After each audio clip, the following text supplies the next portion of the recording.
Thank you very much. So I'm going to speak against brand purpose. I'm not against brands or people doing good, by the way. I'm not some kind of a monster. But I want to start by showing you a clip. Look, everybody wants to change the world, right? Right. And if you just wait 1 second, you'll be watching a devastating video clip that will revolutionize location-based mobile news aggregation as you know it. We're making the world a better place through Paxos algorithms for consensus protocols. And we're making the world a better place through software-defined data centers for cloud computing. A better place through canonical data models to communicate between endpoints. A better place through scalable, fault-tolerant distributed databases with ACID transactions. And we are truly local mobile social. And we're completely so-mo-low. And we're molo-so. We're low-mo-so, bro. We were so-low-mo, but now we're mo-low-so. No, mo-so-low. No. So look, everybody wants to change the world for the better, right? And that's a good thing. That's a great thing. How could anyone be against that? What I'm going to talk about is the difference between saying that that's what you want to do and doing it, and what happens when the two get confused. So what I often hear, I haven't heard it tonight, but I've heard some version of this quite a lot from the kind of brand purpose, pro-brand purpose people, which is that doing good is the same thing as good business, right? In other words, a brand can have a social mission and it can be perfectly aligned with its commercial goals, right? So you don't have to choose between the two things. Right? So sometimes we talk about brand purpose as just this general kind of idea that everything should be aligned within an organization. Okay, well, let's put that aside, because I think we're talking specifically about, can you be a socially purposeful organization and a commercially successful one? And the brand purpose kind of advocates will generally say, yeah, they're basically the same thing. You don't have to choose. So it's a cake and eat it strategy, or it's a cake, it's have your cake and eat it proposition. And I'm sort of inherently suspicious of have your cake and eat it propositions in business, in politics, pretty much every area of life, apart from cake. And the particular problem with this one is that it leads to empty virtue signaling instead of costly virtue signaling. And so that's what I'm going to talk about for a few minutes. But I'm going to start by going back to sort of late 19th century, around 1860-something. This is George Cadbury. So George Cadbury is one of the two brothers who really kind of drove the enormous success and expansion of the Cadbury business in the late 19th century. And an observer at the time said he was not a man, but a purpose. It's an incredibly kind of vivid description of someone. And I think what they meant, I'm going to mind read and say what they were talking about was two things, basically. One was he was an incredibly dynamic, industrious, ambitious, driven entrepreneur. And the other thing was that he was a deeply moral man. He came from a deeply religious and moral community, right? He was a Quaker. And for those of you who don't know much about the Quakers, so the Quakers were a non-conformist Christian sect, very influential in Britain and America in the 19th century. They were incredible business people, right? They were incredible brand builders. And so these are just some of the brands that they started. As you can see, some of them are still around and very big brands or very big businesses still. And it's even more extraordinary once you realize that they're a very small sect, right? They're about 0.1% of the British population around this time. But they had a sort of incredible outsized impact on our economic growth and our culture. Yeah, I was going to talk a bit about why that is. Perhaps I'll leave that digression to another time. We can come back to that.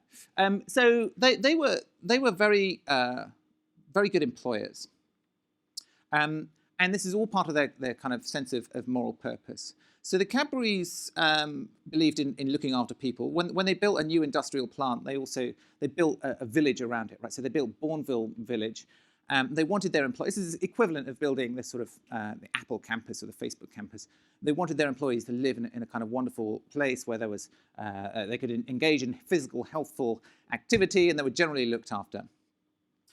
They paid their people more than other businesses. And they were also just good business people, honest dealers. They had a reputation for paying their bills quickly and for being very, very trustworthy. And they're also driven by kind of moral purpose in what they sold, right? So they really believed that cocoa and chocolate had a kind of moral purpose itself because it saved the working classes from alcohol. So that, which was not a crazy idea, right? Because people drank a lot around this time. It was very difficult to get access to water, or certainly to water that's not contaminated. So actually, you ended up drinking a lot of beer. And actually, just to make a digression on that, there is a theory that if we just sort of skipping back a century to the 18th century, that the Enlightenment was driven by the arrival of coffee because it gave people an alternative to beer. So coffee and coffee houses, where in coffee houses, people like Benjamin Franklin and David Hume were sitting around exchanging ideas and kind of having these kind of great insights into society and kind of great sort of innovations. And up until that point, up until coffee arrived, if they'd got together, they would have been drinking beer. So it's not that there weren't smart people around. It's just that they got together, they got really excited and started ideating, but then got really drunk and couldn't remember the ideas they come up with the morning after. So the Enlightenment was actually driven by coffee, and the Cadburys believed that cocoa and chocolate gave people an alternative to alcohol. So they had a kind of moral mission throughout the whole business. They were good guys. And by the way, this is the kind of crucial point. You could tell that they were good guys because the things I've been talking about, particularly the way they looked after their people, cost money, right? They had to spend more than other businesses on these things, right? It costs money to build Bourneville Village. It costs money to pay your staff more than the market rate. It costs money to kind of pay your bills more quickly than the norm. So you knew they were good guys because they were sending a costly virtue signal. We'll talk a bit about the difference between a costly signal and an empty signal. That's in the wrong place. Never mind, we'll come back to that. So you probably know about this example, right? So the peacock is a classic example of sending a costly signal. So Charles Darwin hated the sight. He actually said it made him sick, the sight of a peacock's feathers, because he couldn't work out what the point was. He couldn't see why the peacock needed all this like amazing kind of plumage. Obviously he was the guy that understood that if you're a male, you have a kind of colourful plumage because you want to show off to females and so on. But why do you need so much of it? It weighs the peacock down. It's an incredible kind of drain on energy. It just seemed excessive to him, way over the top. And others worked out later, and this answer is now sort of generally accepted, that the over-the-topness is the point. The peacock is sending a costly signal to potential. It's saying, I'm so fit, in every sense of the word, right? Environmentally and just, fit, that I can carry this ridiculous like headdress around, and I'm still cool. Its excessiveness is the point. My favourite example of a costly signal is the skull and crossbones. So there's an economist called Peter Leeson who written a book about piracy in the 18th century. And he thinks that the skull and crossbones, the way he interprets it, is essentially as a costly signal. So piracy was obviously illegal, right? And the authorities prosecuted it pretty aggressively. They would shoot at your ship, and if they captured you, they would hang you. So the puzzle is, why put a skull and crossbones? Why put a target on your head, right? Why say, hey, we're pirates, come and shoot at us and then hang us? That'll be really fun. And Peter Leeson's interpretation of this is that they were trying to intimidate other ships into surrendering very quickly. So if you're a ship with treasure or some sort of precious cargo, other ships might try and sort of intimidate you out of it and sort of get you to give it up. You might resist and so on. You might sail away, I don't know, whatever sailors do.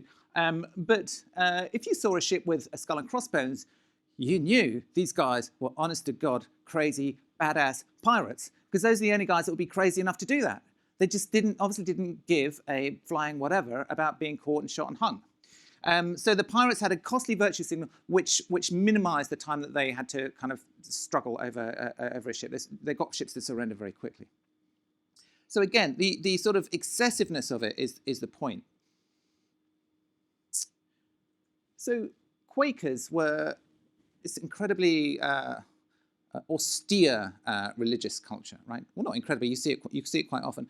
They denied themselves a lot of fun stuff, like colourful clothes.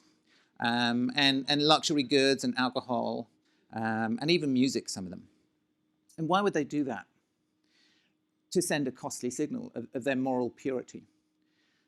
And so, and you see that across religion as a whole, a lot of religious rituals and prohibitions that seem just odd and bizarre to outsiders are there because they send a costly signal to outsiders, to insiders, to God, of moral virtue.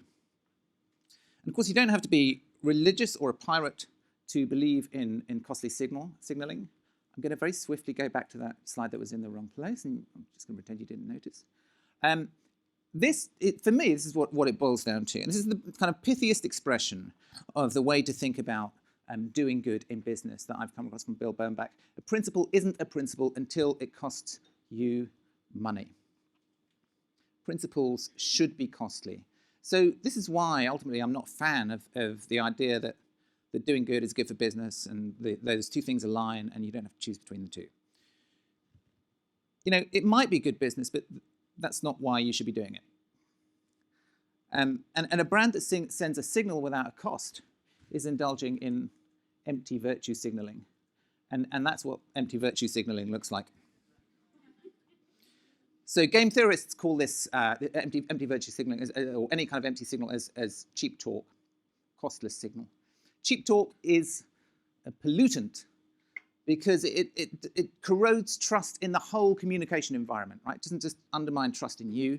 The brands that do it undermine the credibility of the really good ones. So to summarize this, really, I'm just saying you should either do good stuff as a business without talking about it, which is the most virtuous option, right? It's not a coincidence that I think the stories you're most moved by, whether they're of individuals or companies, are when you hear about somebody who has been doing good stuff or done something incredibly good and just hasn't told anyone about it. I mean, that's an incredibly moving thing because that is the most sort of, I think, virtuous way to do good stuff. But if you are going to shout about it, and there are good reasons to shout about it, it's not because you're sending a signal to others to say, come and do this good stuff as well, then show me what it's costing you. In a way, show me what it's hurting you, but why it's still nonetheless the right thing to do. So that's really what the gist of what I wanted to say about brand purpose. I'm going to close with just a couple more minutes asking a question, which, there's a summary of what I've just said. That's really useful, isn't it? So yeah, either do good stuff and don't talk about it, or do good stuff and show me how it costs you. And the question is this: why are we so into the idea of brand purpose? I think Marie touched upon it. But why now? What is it that makes this such a hugely preoccupying thing for us? And because I don't think we need to be quite as preoccupied by it as we should, but I'll talk about that. Okay, so I think it's because we have a guilty conscience as an industry. And we think what we do is frivolous and superficial and lacking in a moral purpose. So we're trying to add one artificially, which only makes us look shallow and superficial and lacking in moral purpose. And the thing is, we don't have to do it, because actually we do have a higher purpose. And it's a higher purpose that for various reasons we seem to have forgotten about. This is a brilliant book, and I recommend it to all of you. It's one of my favorite writers. This is his latest book, came out earlier this year. And in this book, Stephen Johnson shows that progress, social progress, economic progress, has been driven not just by the big stuff, right, by science and technology and innovation and so on, but by the human quest for pleasure, for play, for delight. So there are many fantastic examples of this in the book. I'm going to just touch on one. This is a picture of one of the first shops, one of the first ever shops. So we tend to think of the age of shopping and consumerism as arising in the kind of early 20th century. But actually, the first shops where you went to browse and hang out and sort of indulge your senses and also kind of gossip and so on were in London in the early 18th century. And one of the big kind of fashions at the time was for cotton. Now, the usual story we hear about the Industrial Revolution is one about it's the big stuff kind of theory of the Industrial Revolution. We were access to raw materials, there were some amazing innovations, and that kind of drove economic expansion to the point where we had a middle class that had enough disposable income in order to spend money on the silly stuff, right? So that kind of came later in the 20th century. And what Stephen Johnson argues is, very plausibly, is that it's actually the other way around. And And then actually the fashion for cotton, for colourful cotton and colourful cotton clothes that sprung up around these shops in London was like the kind of flapping of a butterfly's wings that led to a demand for cotton, which got people interested in how to innovate and how to create more supply for cotton. So pleasure can drive enormous, and frivolity and fashion and so on, can drive enormous social and economic progress. And, you know, even if it didn't, I would still say it's a purpose in itself, right? Creating pleasure, creating delight. This is an important and noble purpose in itself, and we shouldn't underestimate it. So I think we need to think about this slightly in a way that architects, good architects, think about their aesthetic responsibility to the environment, right? So architects have a responsibility to their clients' goals. They also have a responsibility to just build beautiful buildings, buildings that people like to look at and be around and work in. And we have a responsibility to our cultural environment. And pleasure and delight and fun and entertainment, all these things enrich people's lives. Our higher purpose is to delight people, to help them get a bit more juice out of the world. So brand purpose can actually work against that because it has a slight tendency, sort of this evening's examples accepted, to make things feel a little bit worthy and a little bit dull and a little bit bland. And I think that can divert us from our true calling, which is to create culture that delights and amuses and touches everyone. So here's your purpose. Thank you for listening.